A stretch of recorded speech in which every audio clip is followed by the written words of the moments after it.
Salut les gens, tu vas bien? La France est magique. Alors, il y a un petit moment que j'avais pas fait de chronique, bon, parce qu'il n'y avait pas trop matière, mais là franchement, il y a matière. Ah ouais, parce que ça y est, les hommes politiques se réveillent. Alors, vous savez que, bon, bah, il y a la guerre en Iran, hein, vous savez bien. Alors, les États-Unis disent que, bon, ça va bientôt se calmer. Ça se calme pas beaucoup, hein. En attendant, nous, on paye l'essence. Ouais. Enfin, bon, bref. Heureusement, on a nos hommes politiques qui sont d'une compétence rare. Tiens, le premier là. Tiens, voilà. Alors le premier, déjà on va commencer par Bardella. Hein, Bardella qui confond lui, il confond les pays, il confond. Depuis le déclenchement de l'intervention américaine en Irak, les prix flambent. Le pétrole a explosé. Les approvisionnements sont perturbés. Ouais, Jordan, non, l'Irak et l'Iran, c'est pas la même chose. Ouais. Bon, enfin bon, en même temps, la classe politique entière, je doute qu'ils fassent mieux que toi. Si. Regarde. Juste là, regarde. Vous voyez la carte là? Qu'est-ce que vous faites? Vous me faites peur. C'est où l'Iran? Alors attendez. Je crois que c'est là, non? Non, ça c'est la Bulgarie et c'est en Europe. C'est où l'Iran? L'Iran est là.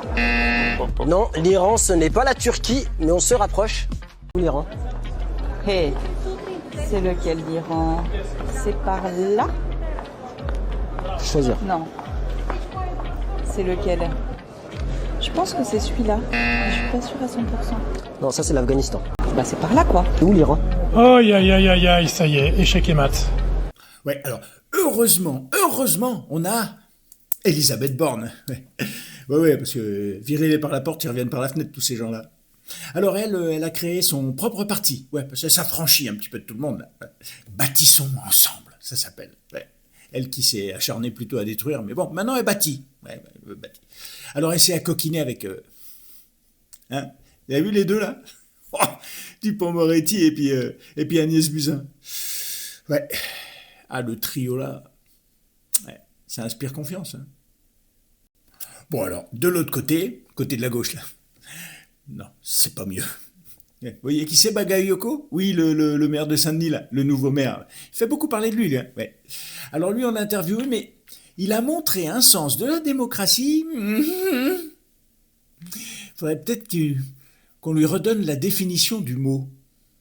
Est-ce que vous pensez que le Rassemblement national, le candidat du Rassemblement national, sera légitime au pouvoir s'il gagne l'élection? La légitimité. Il y a la légitimité dite institutionnelle que l'on connaît. Elle n'aura jamais le saut de la légitimité populaire.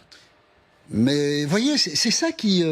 ce type de réponse sème le trouble. Si Jean-Luc Mélenchon gagne... Elle ne sème pas le trouble. Si Jean-Luc Mélenchon gagne, est-ce qu'il sera légitime au pouvoir? De mon point de vue, il sera légitime, et peut-être que d'autres viendront ici. Institutionnellement, il aura... Et d'autres auront à s'exprimer sur ces sujets-là. Voilà. Et tant qu'on y est, on continue. Hein. Ouais, on continue. Alors, Laurent Nunez, vous voyez, c'est le ministre de l'Intérieur. Alors lui aussi, il est fabuleux. Il est fabuleux. Alors lui, il pose des amendements et puis il vote contre après. Sur le 157, monsieur le ministre. Défavorable. C'est votre amendement. Excusez-moi. Le président. Non, excusez-moi. Alors maintenant, on va finir en beauté ce petit encart politique avec Gabriel Attal. Ouais, vous vous souvenez, c'est le bras droit de Macron, l'ancien. Ouais, l'ancien. Alors lui, ça y est, il s'est posé là. Il est candidat à la présidentielle et il va gagner. Ça, c'est lui qui le dit. Hein.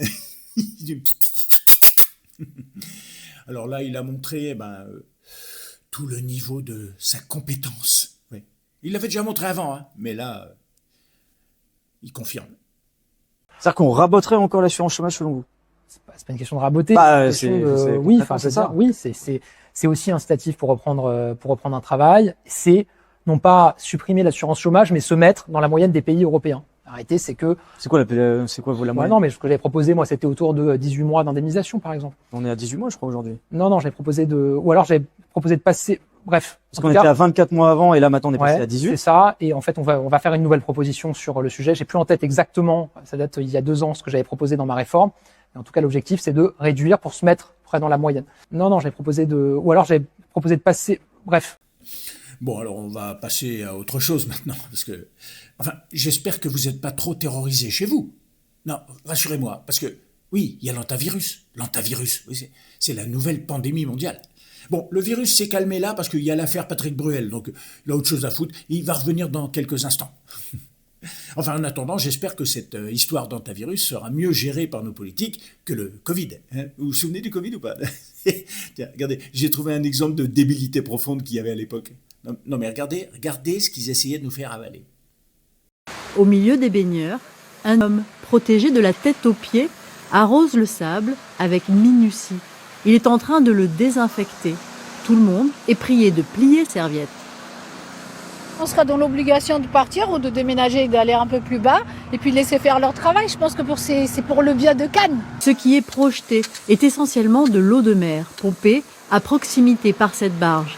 L'iode qu'elle contient est connu pour être virucide.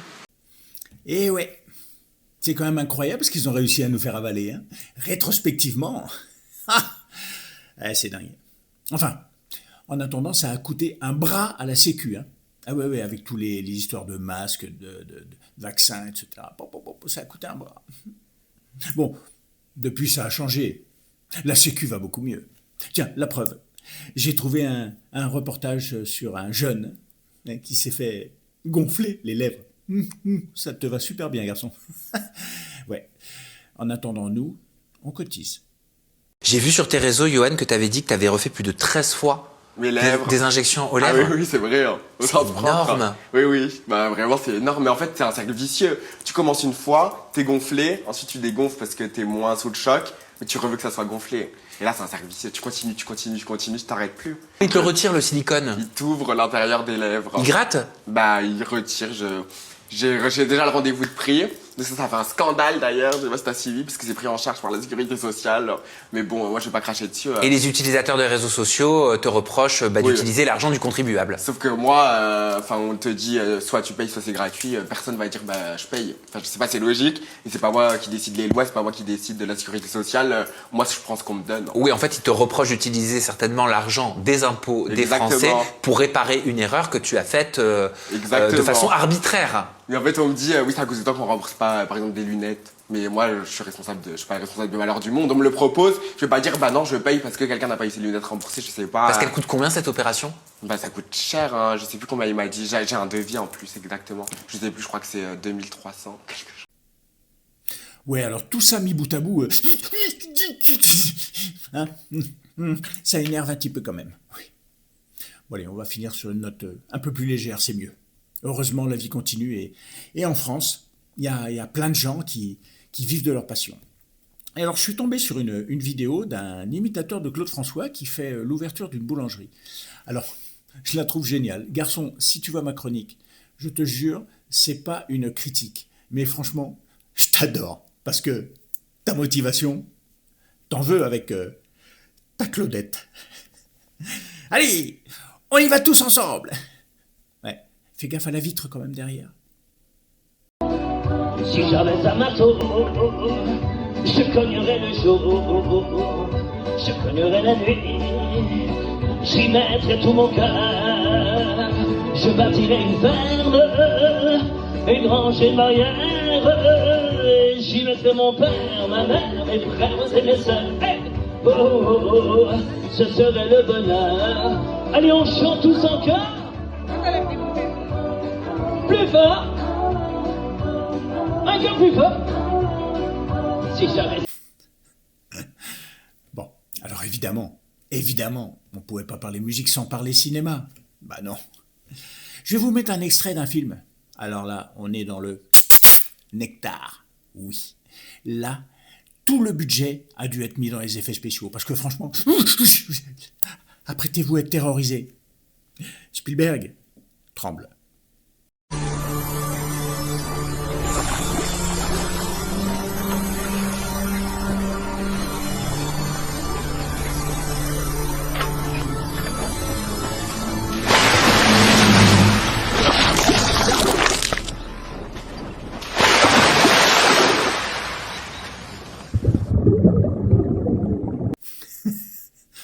Eh oui, c'est ça le high level. Allez, À la prochaine chronique et surtout, me remercie pas. Me remercie pas.